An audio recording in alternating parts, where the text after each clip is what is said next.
BYU has a unique opportunity to capture the top story in college football if they can knock off Notre Dame. BYUtv football analyst Blaine Fowler is here to explain just how they can do it. Can they do it?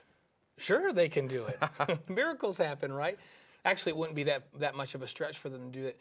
We always talk about matchups, and in basketball, you think, oh, an up-tempo team, that's a good matchup for BYU. And in football, we have the same thing. And when I look back at that Oregon State game, I realize that's a bad matchup for BYU. Two speedy, world-class sprinters at wide receiver, a solid offensive line, and a really good defense. Notre Dame's not that team. They don't feature big-time wide receivers. They spread the football around. They've got 5 receivers with double-digit catches. They have 5 different guys that have run the ball 20 times or more. They're not great offensively. They're average offensively. They're very good defensively.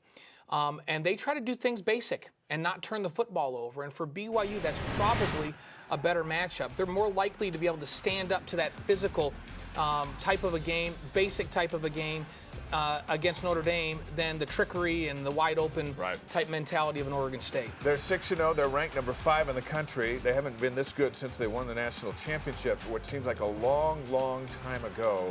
How will BYU's defense match up against what we're seeing here? I like BYU's chances against their defense. You have to play things straight because there's nobody really to key on because they do spread the football around. But this is an offense in Notre Dame that's ranked in the mid to upper 70s in most of the offensive statistical categories, very similar to where BYU is. I mean, their calling card is they're number 2 in the country in scoring defense.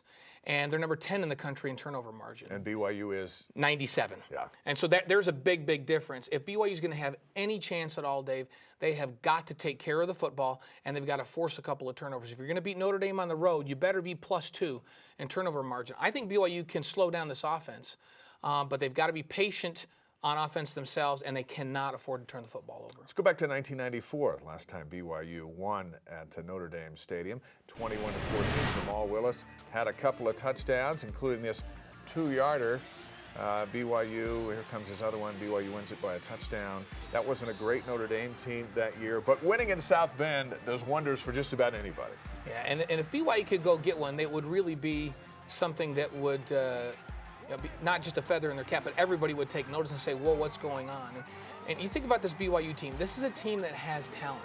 And we go back to this turnover margin thing. When you're turning the football over, you lose games that you should win. BYU is a better football team than Utah. They're a better football team than Boise State, and they lose. Now they have a chance to go against a team that has as much or more talent than they do. And you see the BYU's record over the years against Notre Dame. Started 92 with a loss back there, and then Notre Dame won in Provo.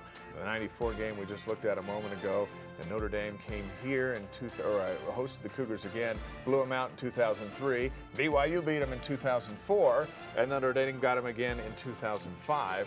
And so here we go with Saturday's the first of 6 games scheduled between the two over the next 9 years. Yeah, and this isn't a Notre Dame team that BYU should physically be afraid of. BYU can match up with anyone in the country physically. They've got more speed on defense than they've ever had.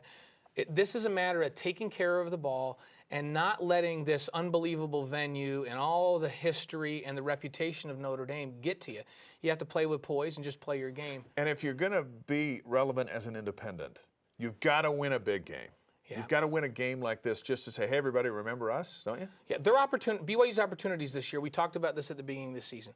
They had games where they could make a national statement. Right. Boise State, and Boise State is still ranked. I don't think they're a great Boise State team, but they had an opportunity. They should have won that game. Utah, even though they have a bad record, is a big name. They had an opportunity against Oregon State, the number 8 team. So they're 0-3 against the statement teams that they could have won against this season. And 2 of those 3 games are games they absolutely should have won. They should have been closer in Oregon State. Well, they got 2 more opportunities. Yeah. They got Notre Dame and they have Georgia Tech. They have got to go get one or both of these games. Or they kind of just disappear until next otherwise season. It's like, well, they're beating the teams that they should beat, but in the marquee games they're not winning. So these games are huge for BYU. More from Blaine Fowler in just a bit.